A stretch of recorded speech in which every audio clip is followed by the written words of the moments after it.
When you need to build up your team to handle the growing chaos at work, use Indeed Sponsored Jobs. It gives your job post the boost it needs to be seen and helps reach people with the right skills, certifications, and more. Spend less time searching and more time actually interviewing candidates who check all your boxes. Listeners of this show will get a $75 sponsored job credit at Indeed.com/podcast. That's Indeed.com/podcast. Terms and conditions apply. Need a hiring hero? This is a job for Indeed Sponsored Jobs. What up? Welcome back to Interview Style, where we talk about movies or whatever. I was talking with Mom at lunch yesterday, and she, we talked about Mom and how her parents would give her a quarter, and she would traipse off to the movies, and that would last her all day because she can get a popcorn and candy and a movie ticket and just kind of hang out. But she reminded me of this phenomenon that happened in the 50s and 60s. The movie theater phenomenon. Have you ever seen those old marquees for single screen theaters that say like air conditioned, fresh popcorn, stuff like that? Yes, I walked by one 2 nights ago, and it's now a med spa. Man. Well, that was also a place for meditation and all-day relaxation. So they're just continuing the tradition. Because apparently in the 50s and 60s, when you go to a movie and you buy a ticket, you can watch that movie over and over again. And people would go sometimes for a place to hang out. Or you could drop your kids off to get them the hell out of your hair. Or you could go because you're trying to beat the heat or whatever, and you want to sit in an air-conditioned movie theater. And you're like, wait, why would someone watch a movie over and over again? Well, I would, and I know that you would. Some people we know would never sit and watch a whole movie through, but you have to if you did the unthinkable thing to me, which is to walk into a movie theater at any point during the screening of that movie and sit down. This was commonplace, dude. Can you feel the bewilderment and ire rising in my voice? You're talking about the idea that someone might drop into a movie that they've never seen before, like in Act 2, and then watch it out of order. It was expected.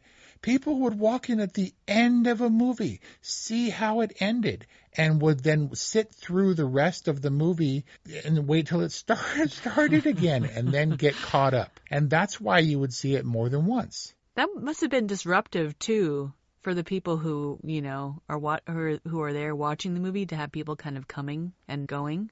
And I guess if you get to the point, if you didn't like the movie and you get to the point in the middle or at the end where you walked in to just get up and peace out, that's not a commentary on the movie to the people around you.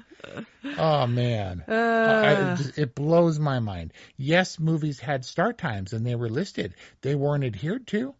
People just walk. It's seriously like, and apparently Stephen King had said that there are people like this who say that they pick up, he called them awful people, who would pick up a book and go to the last page and read it so that they didn't have to deal with suspense or anything like that. Wow. Those have to be like high anxiety people. And I don't understand. Who would pick up a book and turn to the middle of it? It's unthinkable to me. Like, if you picked up a hot dog and you were holding it in both hands, you can bite it right in the middle, but why would you do that? You start at one end of the hot dog and you work your way through. What's to say that one end is the front or the back of a hot dog? It doesn't matter. It may not work for you, the arrive anytime, leave anytime movie theater concept. That may not jibe with you. That being said, you were the stay all day movie type. That's true, but I was hopping from movie to movie. People like Kelly can't conceive of the idea that I would pay money to go to Telluride, to the film festival, and watch 4 movies in a day at minimum. If you're going to get your money's worth. And can you figure, do you have any guesses as to what might have stopped this phenomenon or largely discouraged it? Oh, tell me. 1960s Psycho, our discussion for which is available at orwhatevermovies.com or wherever you get podcasts, where Alfred Hitchcock got all up in people's faces, distributors and theaters, and posted signs in the lobby. No one is to be admitted after the start time of this movie. People need to see it from start to finish because he was selling the secret of Psycho, which I will not divulge here. And he begged people, requested politely, I hope, that people not spoil the big twist in Psycho, so in order to encourage more people to come. So invested was Alfred Hitchcock in the story of his storytelling that he really wanted to preserve the top to bottom, start to finish theatrical experience. Fascinating. So Hitchcock, who had a little bit of clout, and by a little bit I mean a lot of bit, lobbied the exhibitors and his policies stuck? So, I mean, that must have seemed really frustrating. Like, what do you mean I'm paying for a movie and I can't go and see it on my terms? But that's what Alfred Hitchcock wanted. David Lynch, when he released Mulholland Drive on DVD, he refused to include chapter stops on the DVD. You can't jump to a scene that you want to see on your own DVD of a movie that you own, because he wanted to preserve the top to bottom, front to, start to finish movie experience. It's a narrative experience. It's not freaking chapters. And he was like yelling about people, don't watch my movies on your goddamn phone. And he was David Lynch. And so so that must be what Hitchcock seemed to be trying to pull on people. Like, your movie, you made it. Now it's my movie going experience. Don't tell me how to experience it. But he did, and I think for the betterment of us all. So DVD detour, can I tell you a little story?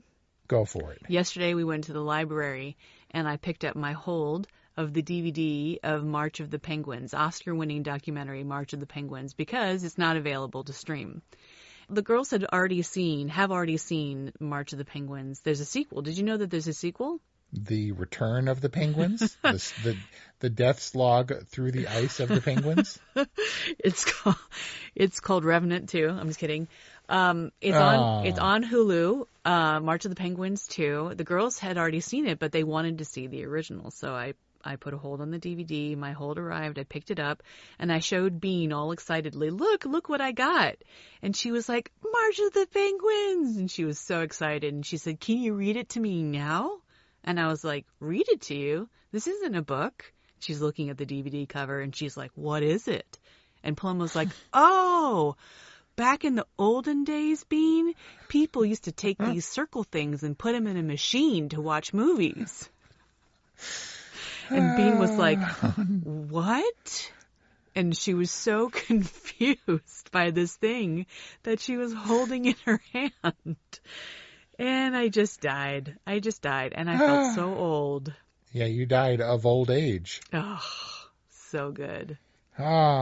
Pretty cute, but man, there's virtue. There's special features, I bet, on that DVD and stuff.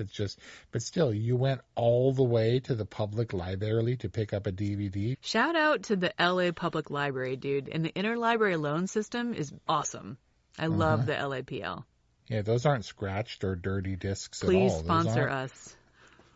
Okay, thanks for playing. Okay, love you, bye. Welcome to Transforming 45, the podcast that celebrates the incredible power of passionate voices. I'm your host, Lisa Boat. Join me in conversation with heart-led humans who share their deeply personal stories of transformation. Transforming 45 is here to uplift, connect, and remind you that it's never too late to write your next chapter. So get ready to be inspired, empowered, and transformed. Join me in this community where through powerful storytelling, we heal and reclaim our inherent magic.